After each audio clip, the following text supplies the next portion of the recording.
இந்த வீடியோவில் நம்ம டே டு டே லைஃப்பில் அடிக்கடி யூஸ் பண்ணுற சில சென்டென்சஸ் இங்கிலீஷில் எப்படி சொல்லலான்றதை பார்க்கலாம். இது எனக்கு ரொம்ப முக்கியம். ஓகே, இது எனக்கு ரொம்ப முக்கியம். அதாவது நம்ம ஒரு சுச்சுவேஷனில் நமக்கு இது ஒரு ரொம்ப இம்பார்ட்டண்ட்டான ஒரு மீட்டிங் இருக்குது, இல்லை ஒரு ஃபங்க்ஷன் இருக்குது, நான் கண்டிப்பாக போகணும், இந்த மாதிரிலாம் நம்ம சொல்லுவோம் இல்லையா? ஸோ அப்போ தான் நம்ம இந்த சென்டென்ஸை யூஸ் பண்ணுறோம். ஸோ இது இங்கிலீஷில் this is very important to me இப்படி சொல்லணும். கடைசி நேரத்தில் அவன் மனசு மாற்றிட்டான். ஓகே, நம்ம ஃப்ரெண்ட்ஸோட நிறைய பிளான் பண்ணியிருப்போம். அப்போ ஒருத்தவங்க மட்டும் லாஸ்ட் மினிட்ல மைண்ட் சேஞ்ச் பண்ணிடுவாங்க. ஸோ அப்போ வந்து இதை இங்கிலீஷில் at the last moment he changed his mind இந்த மாதிரி சொல்லணும். உன் சரியான லொக்கேஷன் அனுப்பு. இப்போ நம்ம ஒரு ஃப்ரெண்டு வீட்டுக்கு போயிட்டுருக்கோம், அவங்க வீட்டு லொக்கேஷனை கரெக்டாக அனுப்பு, எனக்கு கரெக்டான லொக்கேஷன் அனுப்பு இந்த மாதிரி சொல்லுவோம் இல்லையா? ஸோ இதை இங்கிலீஷில் send me your exact location இந்த மாதிரி சொல்லணும். அவளுக்கு ரெஸ்டாரண்ட் போகிற வழி தெரியுமா?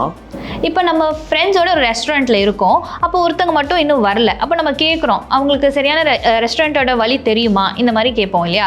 ஸோ இதை வந்து இங்கிலீஷில் does she no the correct way to the restaurant இந்த மாதிரி சொல்லணும். இந்த ட்ரெயின் பொள்ளாச்சியில் நிற்குமா?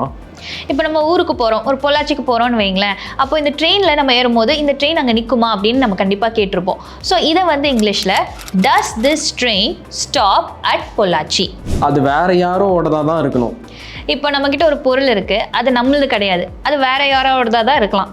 ஸோ இதை வந்து இங்கிலீஷில் it must be someone else's இந்த மாதிரி சொல்லணும். என்னால் சிரிப்பை அடக்க முடியல. நம்ம ஃப்ரெண்ட்ஸோடு உட்காந்துருக்கும் போது யாரோ ரொம்ப காமெடி பண்ணுவாங்க இல்லையா? அப்போ நமக்கு சிரிப்பே அடக்க முடியல என்னால் அப்படின்னு நம்ம சொல்லுவோம் இல்லையா? ஸோ இதை தான் இங்கிலீஷில் ஐ குட் நாட் ஸ்டாப் லாஃபிங் இந்த மாதிரி சொல்லணும். அசையாமல் நில்லு, நான் உன்னை ஃபோட்டோ எடுக்கணும். ஓகே, இப்போ நம்ம ஃப்ரெண்டு ஒருத்தவங்கள ஃபோட்டோ எடுக்கிறோம். ஸோ சரியா நில்லு, நான் உன்னை ஃபோட்டோ எடுக்கணும் அப்படின்ற மாதிரி சொல்லுவோம் இல்லையா? இதை வந்து இங்கிலீஷில் stand still I want to take a photograph இந்த மாதிரி சொல்லணும். அந்த புக்ஸை என்னால் தூக்கவே முடியல, ரொம்ப கனமாக இருக்குது. ஓகே, இப்போ நம்ம ஸ்கூலுக்குலாம் போயிருக்கும் போது நம்ம ரொம்ப வெயிட்டாக இருக்குது, இந்த புக்கெல்லாம் எனக்கு தூக்கிட்டே போக முடியல, இந்த மாதிரிலாம் கண்டிப்பாக நம்ம சொல்லியிருப்போம். ஸோ இதை இங்கிலீஷில் those books are too heavy for me to carry இந்த மாதிரி சொல்லணும். நான் கடைகளுக்கு போகணும்.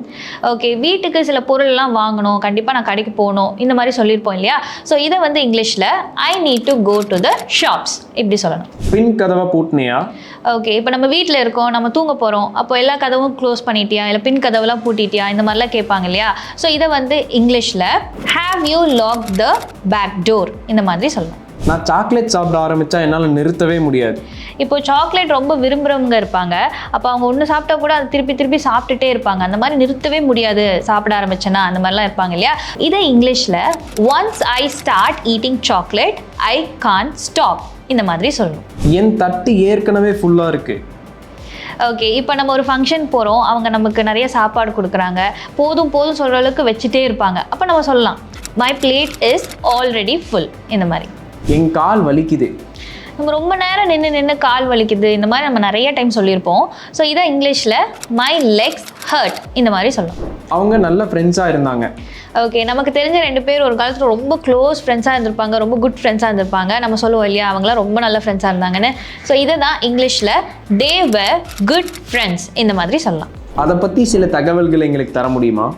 இப்போ நம்ம ஒரு விஷயத்தை பற்றி ரொம்ப நாளாக தேடிட்டு இருப்போம், அதை பற்றி இன்னும் எனக்கு நிறைய இன்ஃபர்மேஷன் வேணும் அப்படின்றத கேட்கறதுக்கு இங்கிலீஷில் can you give me some information about it இந்த மாதிரி கேட்கலாம்.